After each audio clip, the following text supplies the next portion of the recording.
बिस्मिल्लाहिर्रहमानिर्रहीम। PMM पाकिस्तान मुहब्बे वतन movement और मुहब्बे वतन चैनल की जानिब से तमाम देखने वालों को अस्सलाम वालेकुम। इसे हम अलमिया कहें या फिर तहरीक का नोहा, कि जो तहरीक करप्शन के ख़िलाफ़ चली थी और आज वो ख़ुद करप्शन की दास्तान बनती जा रही है। एक लफ्ज़ है इंसाफ, जो अल्लाह की नेमत है, जिससे मुआशरे बनते हैं। वो इस दौर में न सिर्फ रसवा हुआ है, बल्कि करोड़ों लोगों की उम्मीदें जो समझ बैठे थे कि अब तब्दीली ज़रूर आएगी, अब मुल्क का निज़ाम सियासत बदलेगा, अब वो लोग आएंगे जो हुकूक के अमीन हैं, जो किरदार के गाजी हैं, जो अखलाक के मंबा हैं, और फिर वो वर्कर जिन्होंने इस रेवोल्यूशन ऑफ जस्टिस के लिए शब रोज़ दिए, हर तरह की सोबतें बर्दाश्त की, गली मोहल्लों में माफियाज का सामना किया, हर तरह के एजिटेशन में इस तहरीक में साथ साथ हरावल दस्ते की तरह रहे।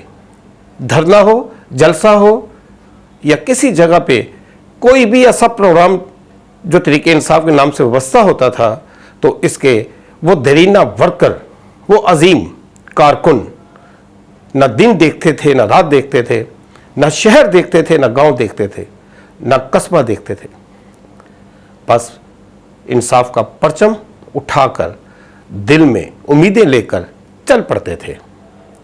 हमने देखा कि 2014 के धरने में ऐसे लोग भी हैं जो वहाँ पर मफादात के लिए आते थे, सिर्फ टिकट लेना उनका मकसद था, लेकिन बहुत सारे ऐसे भी थे जो चाह रहे थे कि वाकई इस मुल्क में जो जुल्म का निज़ाम राइज है वो बदल जाए, तब्दील हो जाए।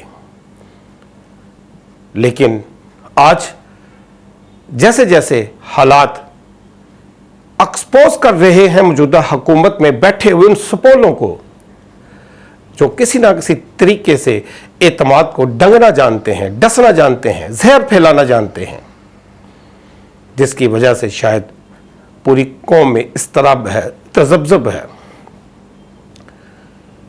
अभी हाल ही में रावलपिंडी की रिंग रोड की रिपोर्ट जो मंजर आम पे आई है, इस पर शायद ऐसे ऐसे अफराद के नाम आए हैं जिनसे तवक्को ही नहीं की जा सकती थी।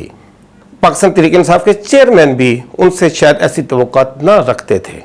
यकीनन हिर्सो लालच इंसान में एक ऐसा बदनुमा अमल है जो इंसान को हमेशा बुरे रास्ते की तरफ राग़ब करता है। ये बात भी हकीकत है कि कब्र की मिट्टी ही हिर्सो लालच के दिमाग को भर सकती है। इसका अगर हम देखें तो पाकिस्तानी सियासी कल्चर में नुमायां तौर पर इस हकीकत को जांचा जा सकता है कि वो लोग जिनके पास अरबों खरबों पे मौजूद हैं, फिर भी वो किसी ना किसी तरीके से बदअनवानी में, करप्शन में माल को बनाने के लिए सरगर्म रहते हैं, धोखाधड़ी करते हैं। किसके लिए वो इतना माल कमाकर दुनिया में रहना चाहते हैं? अगर इन्हीं सियासतदानों के बातों को सुन लें तो ये दरसे इंसानियत का भाषण देते हैं। बहरकैफ नाजरीन, हम जब से पाकिस्तान बना है इस चीज़ के तसलसल को देखते आ रहे हैं कि हुकूमतें आती हैं और जाती हैं। बेशुमार हुकूमतें आईं, बेशुमार हुकूमतें गईं। एक चीज़ उनसे बड़ी मुमासलत रखती है कि तमाम हुकूमतों ने आकर एक ही काम किया है, वो है सिर्फ अपने मफादात को समेटा है, बदनवानी की है, करप्शन की है। किसी भी हुकूमत की प्रायोरिटी ये नहीं रही कि वो अवामी मसाइल को हल कर सके, इस रियासत को फलाई रियासत बना सके, आइनी सम्राट से मुस्तफीद कर सके, कौम को उनको पांव पे खड़ा कर सके। शायद मौजूदा हुकूमत के लिए भी कोई ज़्यादा तवक्कात रखना बेसूद ही है। ये भी एक रवायती हुकूमत ही है। अगर इमरान खान को माइनस कर दिया जाए तो इसमें शायद उनसे बिल्कुल जो साबका हुकूमतें रही हैं, जो किसी ना किसी तरीके से अवाम को धोखा देती रही हैं, उनके मसाइल से दरगुजर करती रही हैं, इग्नोर करती रही हैं, उनकी फलाह की बजाय अपने ज़ाती मफादात को समेटती रही हैं, करप्शन करती रही हैं, माल बनाती रही हैं। लेकिन एक बात ज़रूर है कि आज ये बातें मंजर आम पर आना शुरू हो चुकी हैं। अब अवाम के दिलों में एक एहतसाब का ऐसा अमल है जो दिन ब दिन मजबूत होता जा रहा है।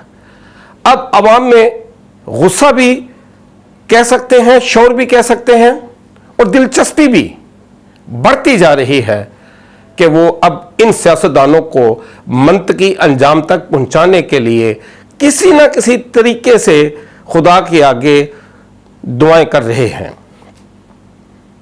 अब देखना तो यह है कि एक आम इंसान मेरे जैसा, या गली मोहल्लों में रहने वाले, कस्बों में रहने वाले, देहातों में रहने वाले, शहरों में रहने वाले, उनका भी तो कुछ किरदार है। हमें नजर आता है कि ये जो लोग हैं ये सियासत में पैसे क्यों लगाते हैं।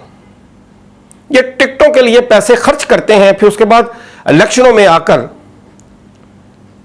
तवाज़ो करते हैं, वोट खरीदते हैं। ये हमारी समझ में नहीं आता। फिर उसके बाद वो लोग जो किसी पब्लिक ऑफिस में बैठ जाते हैं, फिर अचानक उनके हालात बदल जाते हैं। हमने अक्सर ये कहा है कि जिनके पास टूटी हुई मोटरसाइकिल नहीं हुआ करती थी 15 साल पहले, आज वो सोसाइटियों के इन्वेस्टर हैं। कहां से आया इतना पैसा, किन से लिया, कैसे आया। और फिर आज भी अगर हालात को हम देख लें, साबका द्वार की तो हम बात करते हैं, उनके ऊपर तनकीद करते हैं, करनी चाहिए, लेकिन उसके लिए इस्लाह भी तो होनी चाहिए। यकीनन इसमें कोई शक नहीं कि आज तक जितने भी सियासतदान पाकिस्तान में आए हैं, उन्होंने अवाम को उनके हुकूक से महरूम रखा है, और बहुत सारों ने यहां पर जायदादें बनाई हैं, करप्शन की है। क्या आज भी हम अपने गली मोहल्लों इलाकों में ये नहीं देखते कि जो नए नए डालों में प्रोटोकॉल के साथ घूम रहे हैं, कहां से आया उनके पास यह पैसा। क्या हम उनके लिए इतनी जरूरत नहीं रखते कि हम उन मकारों को, हम जितने भी करप्शन करने वाले हैं, इस कौम का पैसा लूटने वाले हैं, रियासत को मकरूज करने वाले हैं, उनके आगे डट क्यों नहीं जाते। यह पैसा किसने चुकाना है, यह मेरी और आपकी नस्ल ने चुकाना है। कर्जदार तो वो बन रही है।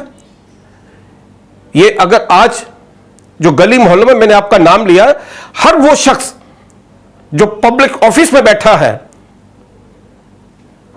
उससे इस कौम को जरूर सवाल करना चाहिए कि तुम्हारे पास ये शान और शौकत कैसे आ गया, ये डाले कैसे आ गए, ये माल कैसे आ गया, ये प्लॉट कैसे आ गए, ये पैसा कहां से आया। इसका हिसाब तो हमारी नस्ल ने देना है। यह खामोशी गुनाह है। अगर हम चाहते हैं कि इस करप्शन के माहौल को खत्म किया जाए, तो फिर हमें भी अपनी जिम्मेदारियों को जरूर समझना होगा। अगर हम नहीं समझेंगे तो ये हमारे ऊपर रहबर बन के रहेंगे, रहनुमा बन के रहेंगे। क्या ये रहबर कहलाने के लायक हैं कि ऐसे वो लोग जो करप्शन करते हैं, वादा खिलाफी करते हैं, झूठ बोलते हैं, दीन के खिलाफ जाते हैं, क्या वो हमारे रहबर कहलाने के काबिल हैं, रहनुमा बन सकते हैं। फिर हम क्यों बनाते हैं इनको। इसके लिए हमें भी अपनी जिम्मेदारियों का एहसास जरूर करना चाहिए। अपना बहुत सारा ख्याल रखिएगा, हमें इजाजत दीजिएगा। व आखिर दुआना अनिल हम्दुलिल्लाहि रब्बिल आलमीन।